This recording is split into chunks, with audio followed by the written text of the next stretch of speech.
Il y a quand même une continuité, une continuité de la diabolisation des antifascistes dans ce pays. Il y a eu un moment, effectivement, après la mort de Clément Méric, en 2013, dans lequel des dirigeants politiques, y compris Manuel Valls, à l'époque, ministre de l'Intérieur, avaient presque fait l'éloge des antifascistes, étant un rempart contre les forces du mal, d'extrême droite, etc. Mais ça a très vite changé.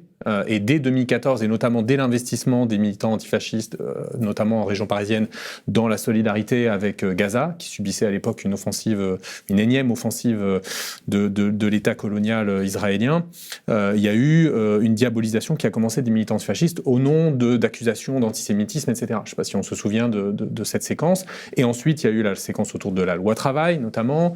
Et là, l'image de l'antifascisme a radicalement changé. Il y a une construction de l'antifasciste comme casseurs, voyous, il y a eu l'affaire autour de Antonin Bernanos qui a fait de la prison, autour de la voiture de police au quai de Valmy, qui a été condamné, alors qu'il a toujours nié les faits d'ailleurs.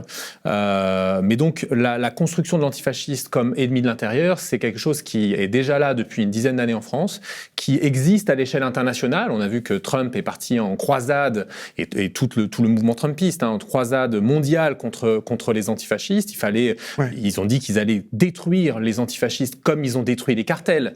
Donc il y a quelque chose de par ailleurs mondial dans cette campagne de dénigrement et de diabolisation de l'antifascisme et des antifascistes. Et là, c'est ce que je disais tout à l'heure, c'est que je pense malheureusement, je crains qu'on entre dans une séquence de radicalisation de cette diabolisation de l'antifascisme, qui dit beaucoup de notre situation.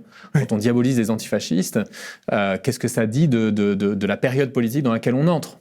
Ce qui n'empêche pas évidemment de condamner les gens quand ils produisent des violences. Il n'y a pas de doute. Enfin, moi là, je ne me situe pas sur le débat de savoir autour de ce qui s'est joué